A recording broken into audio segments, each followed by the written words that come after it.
ಕಿತ್ತಂಡೂರು ವೆಂಕಟರಾಮ್ ರವರ ಸಾರಥ್ಯದಲ್ಲಿ ನಡೆಯುತ್ತಿರುವ punch TV Kannada ನ್ಯೂಸ್ಗೆ ಸ್ವಾಗತ.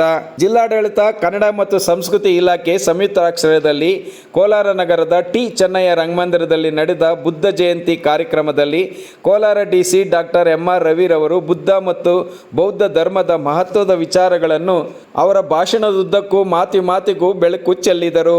ಅವರ ಪವರ್ಫುಲ್, ಅರ್ಥಪೂರ್ಣ ಪ್ರಸ್ತುತ ಜಗತ್ತಿಗೆ ಅಗತ್ಯವಿರುವ ವಿಚಾರಗಳನ್ನು ಸ್ನೇಹಿತರೆ ಬನ್ನಿ ಒಮ್ಮೆ ಕೇಳೋಣ. Kittandur Venkataram, punch TV news, Kolar. ನನಗೊಂದಷ್ಟು ಅಧಿಕಾರ ಇದೆ ಅಂತ ಇರಬಹುದು, ಅಥವಾ ನನ್ನಲ್ಲಿರ್ತಕ್ಕಂಥ ಒಂದು ಅಹಂಕಾರ ಅದಕ್ಕೆ ಕಾರಣ ಇರಬಹುದು, ಅಥವಾ ಮೌಢ್ಯ ಇರಬಹುದು, ಅಥವಾ ಭ್ರಮೆ ಇರಬಹುದು. ಇವೆಲ್ಲ ಕಳಚಿ ಆಚೆಗೆ ನಿಂತು ನೋಡಿದ್ರೆ ನಿಮಗೆ ಬುದ್ಧ ತಿಳಿನೀರಷ್ಟೇ ಸ್ವಚ್ಛವಾಗಿ ನಿರ್ಮಲವಾಗಿ ನಿಮಗೆ. ನನ್ನ ಪ್ರಕಾರ ಬುದ್ಧ ಅನ್ನೋದು, ನಾವು ನೀವೇನು ಅಂದ್ಕೊಂಡ್ಬಿಟ್ಟಿದ್ದೀವಿ ಅಂತಂದರೆ, ಬುದ್ಧ ಅನ್ನೋದು ಹೆಸರು ಅನ್ನೋದ್ರಲ್ಲಿ ಎಲ್ಲ ಅರ್ಥ ಮಾಡ್ಕೊತಾ ಇದ್ದೀವಲ್ವ. ಬಂತೇಜಿಯವರು ಭಾಳ ಚೆನ್ನಾಗಿ ಹೇಳಿದರು, ಬುದ್ಧ ಅನ್ನೋದು ಒಂದು ಸ್ಥಿತಿ, ಅದು it is A state of enlightenment ಅಂತ. ಒಬ್ಬ ವ್ಯಕ್ತಿ ತನ್ನಲ್ಲಿರ್ತಕ್ಕಂಥ ಎಲ್ಲ ದೌರ್ಬಲ್ಯಗಳನ್ನ ಕಳ್ಕೊಂಡು ಒಂದು ನಂತರದ ನೆಕ್ಸ್ಟ್ ಲೆವೆಲ್ಗೆ ಏರ್ತಾನಲ್ಲ, ಆ ಲೆವೆಲ್ಗೆ ಹೋಗೋದೇ ಬುದ್ಧ ಅನ್ನೋದು. ಅಂದರೆ ಬುದ್ಧ ಅನ್ನೋದ್ರೆ ಒಂದು ಅರಿವು ಅಂತ ಹೇಳಿದರು ಅವರು. ನಾವು ನೆಲದೊಳಗೆ ಇಳಿಬೇಕು ಅಂತಂದರೆ ಆಳಕ್ಕೆ ಇಳಿದಾಗಲೇ ನಮಗೆ ಅಲ್ಲಿ ನಿಮಗೆ ಬಂಗಾರ ಸಿಗೋದು, ವಜ್ರ ಸಿಗೋದು, ವೈಢೂರ್ಯ ಸಿಗೋದು. ಅವು ಯಾವ ಭೂಮಿ ಮೇಲೆ ಇಲ್ಲ. ನಮಗೆ ಸುಲಭವಾಗಿ ಸಿಕ್ಕಿದ ಯಾವುದೂ ಕೂಡ ಶಾಶ್ವತವಾಗಿ ಉಳಿಯೋದಿಲ್ಲ. ಹಾಗೆ ಬುದ್ಧ ಅನ್ನೋದು ಆ ಒಂದು ಅರಿವು, ಆ ಪ್ರಜ್ಞೆ ಎಲ್ಲರಿಗೂ ಬರಬೇಕು. ಅಂದರೆ ಸಿದ್ಧಾರ್ಥ ಅಥವಾ ಒಬ್ಬ ಗೌತಮ ಅವನು ಆ ಒಂದು ಹಂತವನ್ನು ತಲುಪಕ್ಕೆ ಸಾಧ್ಯವಾಗದಾದರೆ ಆ ಹಂತವನ್ನು ನೀವೆಲ್ಲರೂ ಕೂಡ ತಲುಪಲಿಕ್ಕೆ ಸಾಧ್ಯ ಅನ್ನೋದೇ ಇದರ ಉದ್ದೇಶ.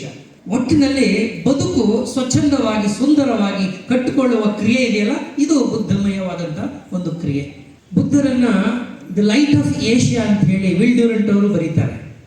ಅವರು ಕೇವಲ ಏಷ್ಯಾದ ಬೆಳಕು ಮಾತ್ರ ಅಲ್ಲ, ಇಡೀ ಜಗತ್ತಿನ ಮನುಷ್ಯತ್ವದ ಮಾನವತೆಯ ಬೆಳಕು. 2500 ವರ್ಷಗಳ ಹಿಂದೆ ಬುದ್ಧ ಮೌಢ್ಯ ವಿರುದ್ಧ ಮಾತಾಡ್ತಾನೆ, ಅಂಧಕಾರ ವಿರುದ್ಧ ಮಾತಾಡ್ತಾನೆ, ಅನ್ಯಾಯದ ವಿರುದ್ಧ ಮಾತಾಡ್ತಾನೆ, ಶೋಷಣೆಯ ವಿರುದ್ಧ ಮಾತಾಡ್ತಾನೆ, ಜಾತಿ ಪದ್ಧತಿಯ ವಿರುದ್ಧ ಮಾತಾಡ್ತಾನೆ. ಅಂತಂದ್ರೆ ಆಗಿನ ಕಾಲದಲ್ಲಿಯೇ ಇವೆಲ್ಲವೂ ಕೂಡ ಮೌಢ್ಯ, ಶೋಷಣೆ, ಮೇಲು ಕೀಳು, ಜಾತಿ ಪದ್ಧತಿ ಅನ್ನೋದು ಎಷ್ಟು ಕ್ರೂರವಾಗಿತ್ತು ಅನ್ನೋದು ನಿಮ್ಗೆ ಅರ್ಥ ಆಗುತ್ತೆ. ಕೇವಲ ದೇಹ ದಂಡನೆಯಿಂದ, ಕಠಿಣವಾದ ಘೋರವಾದ ತಪಸ್ಸಿನಿಂದ ಜ್ಞಾನೋದಯ ಆಗೋದಿಲ್ಲ, ತಿಳುವಳಿಕೆ ಬರೋದಿಲ್ಲ. ದೇವರು ಆತ್ಮ ಎಲ್ಲಿ ಹುಡುಕಾಡದ ಸಿಗ್ಲಿಲ್ಲ, ಆತ್ಮ ಅನುಸಂಧಾನ ಆಗಲಿಲ್ಲ, ದೇವರು ಪ್ರತ್ಯಕ್ಷ ಆಗಲಿಲ್ಲ. ಈ ದಿಕ್ಕಿನಲ್ಲಿ ನಾನು ಹೋದ್ರೆ ಏನೂ ಪ್ರಯೋಜನ ಇಲ್ಲ. ನಂತರವೇ ಬುದ್ಧ ಅವರಾಗಲೇ ಹೇಳಿದಾಗೆ ಸುಜಾತಳ ಭಿಕ್ಷೆಯನ್ನು ಪಡೆದು ನಂತರ ಕೂತ್ರಲ್ಲ, ಅಲ್ಲಿ ಅವರಿಗೆ ಆಗ್ತಕ್ಕಂಥದ್ದೇ ಜ್ಞಾನೋದಯ. ಈ ಮಧ್ಯದಲ್ಲಿ ಇವ್ರ ಜೊತೆ ಇದ್ದ ಎಲ್ಲರೂ ಕೂಡ ಬಿಟ್ಟು ಹೋಗ್ಬಿಡ್ತಾರೆ. ಅವರೇನು ತಿಳ್ಕೊಂಡ್ರು, ಮಹಾಪುರುಷ ಆಯ್ತಾ, ಇವ್ರ ಜೊತೆ ಇರಬೇಕು ಅಂದ್ರೆ, ಮಹಾಪುರುಷರಾಗಬೇಕಾದ್ರೆ ಇಷ್ಟೆಲ್ಲ ಕಠಿಣವಾದ ಮಾರ್ಗದಲ್ಲಿ ಹಾದಿಯಲ್ಲಿ ಇರಬೇಕು ಅಂತ ಅಂದ್ಕೊಂಡಿದ್ರು. ಆದ್ರೆ ಅವನು ಹೇಳಿದ್ದು ಇಲ್ಲ, ಇದು ಅಗತ್ಯನೇ ಇಲ್ಲ ಅಂತಂದಾಗ ಬಿಟ್ಟು ಹೋಗ್ಬಿಟ್ರು. ನಿಮ್ಮ ಜೊತೆ ಇದ್ರೆ ನಮ್ಗೇನು ಪ್ರಯೋಜನ ಆಗೋದಿಲ್ಲ ಅಂತ. ಬುದ್ಧ ಅಂದ್ರೆ ಬೆಳಕು, ಬುದ್ಧ ಅಂದ್ರೆ ಶುದ್ಧವಾದ ಮನಸ್ಸು, ಬುದ್ಧ ಅಂದ್ರೆ ಅಂತಃಕರಣ, ಬುದ್ಧ ಅಂದ್ರೆ ಮನುಷ್ಯತ್ವ. ಅವರು ಮಾತಾಡಿದ್ದು ಮನುಷ್ಯರ ಬಗ್ಗೆ, ದೇವರ ಬಗ್ಗೆ ಅಲ್ಲ. ದೇವರ ಆರಾಧನೆ, ಆಚಾರಗಳು ಅಥವಾ ಕಂದಾಚಾರಗಳು, ಮೌಢ್ಯ ಇವ್ಯಾವುದು ಬೇಕಾಗಿರಲಿಲ್ಲ. ಯಾಕೆಂದ್ರೆ ಅಲ್ಲಿ ಮನುಷ್ಯ ಇರಲಿಲ್ಲ. ಬುದ್ಧ ಅಂದ್ರೆ, ಬುದ್ಧನ ಧರ್ಮ ಅಂದ್ರೆ ಮನುಷ್ಯ ಕೇಂದ್ರಿತವಾದ ಧರ್ಮ, ಅದು ದೇವರ ಕೇಂದ್ರಿತವಾದ ಧರ್ಮ ಅಲ್ಲ. ಮನುಷ್ಯ ಅಂದ್ರೆ ನಾನು ಮನುಷ್ಯ, ನನಗೂ ಕೂಡ ಕಷ್ಟ, ನಷ್ಟ, ನೋವು, ದುಃಖ, ದುಮ್ಮಾನ ಎಲ್ಲವೂ ಇದೆ. ಈ ಕಷ್ಟಗಳಿಗೆ, ಈ ದುಃಖಗಳಿಗೆ, ಈ ಸಮಸ್ಯೆಗಳಿಗೆ ಪರಿಹಾರ ಕೊಡೋಕೆ ಸಾಧ್ಯವಾ? ಅದಕ್ಕೆ ನಾನು ಪ್ರಯತ್ನ ಮಾಡಬೇಕೇ ವಿನ ಅದರಿಂದ ತಪ್ಪಿಸ್ಕೊಂಡು ಹೋಗೋದು ಜೀವನವಲ್ಲ. ಇದು ಬುದ್ಧ ಹೇಳಿದ್ದು.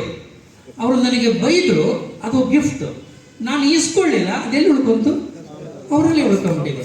ಇದು ಬುದ್ಧನ ಒಂದು ಉತ್ತರ ಆಗಿತ್ತು.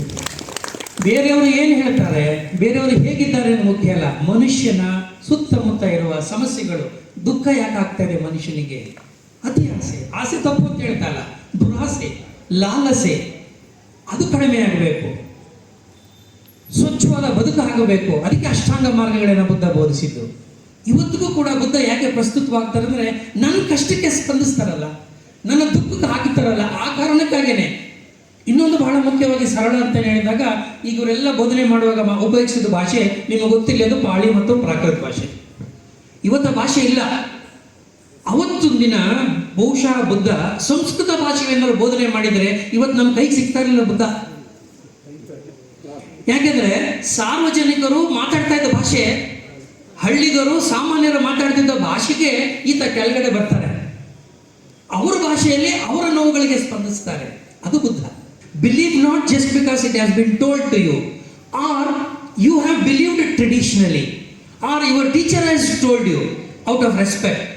Believe only what you think after examination and analysing ಅನ್ನೋ ಮಾತನ್ನು ಹೇಳ್ತಾನೆ. ಜಗತ್ತಿನ ಯಾವ ಧರ್ಮ ಪ್ರವಚಕರು, ಜಗತ್ತಿನ ಯಾವ ಮಹಾನುಭಾವರುಗಳು ಈ ರೀತಿಯಾಗಿ ಧರ್ಮವನ್ನು ವಿಶ್ಲೇಷಣೆ ಮಾಡಿದ್ದು ನೋಡ್ಲಿಕ್ಕೆ ಸಾಧ್ಯವೇ ಇಲ್ಲ. ನಾನು ಹೇಳಿದ್ದನ್ನು ಒಪ್ಕೋಬೇಡ. ಅಯ್ಯೋ ಸಾಂಪ್ರದಾಯಿಕವಾಗಿ ಪರಂಪರಾನುಗತವಾಗಿ ಬಂದಿದೆಯಲ್ಲ ಅದಕ್ಕೂ ಒಪ್ಕೋಬೇಡ. ಅಯ್ಯೋ ಇಲ್ಲಪ್ಪ ನಮ್ಮ ಮೇಷ್ಟ್ರು ಹೇಳ್ಬಿಟ್ರು, ನಮ್ಮ ಗುರುಗಳು ಹೇಳ್ಬಿಟ್ರು, ಆ ಬೈಕಾದ್ರೂ ಒಪ್ಕೋಬೇಕಾ? ದಯವಿಟ್ಟು ಮಾಡಬೇಡ.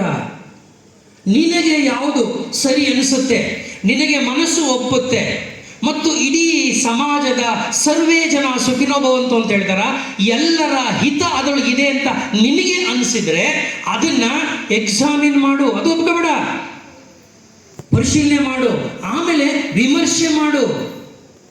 ಪರಿಶೀಲನೆ ಮಾಡಿ ವಿಮರ್ಶೆ ಮಾಡಿ ನಿನಗೆ ಸರಿ ಅನಿಸಿದರೆ ಮಾತ್ರ ಅಂತಹ ತತ್ವವನ್ನ, ವಿಚಾರವನ್ನ, ಸಿದ್ಧಾಂತವನ್ನ ನೀನು ಬಿಗಿಯಾಗಿ ಹಿಡ್ಕೊ ಅಂತ ಹೇಳ್ತಾನೆ ವಿನ ನಾನು ಹೇಳಿದ್ದೆಲ್ಲ ನೀನು ಒಪ್ಕೊ ಅಂತ ಯಾರು ಹೇಳಿಲ್ಲ. ಇಂತಹ ದೊಡ್ಡ ಎದೆಗಾರಿಕೆ ಬುದ್ಧನಿಗೆ ಮಾತ್ರ ಇರಲಿಕ್ಕೆ ಸಾಧ್ಯ. ಇನ್ನೊಂದು ಕಡೆ ಹೇಳ್ತಾನೆ, cleverness is good, cleverness is good, but patience is better ಅನ್ನೋ ಮಾತನ್ನು ಹೇಳ್ತಾನೆ. That is Buddha. ಸ್ವಮೋಹ, ನನ್ನನ್ನು ನಾನು ಮೋಹಿಸಿಕೊಳ್ಳುವಿಕೆ.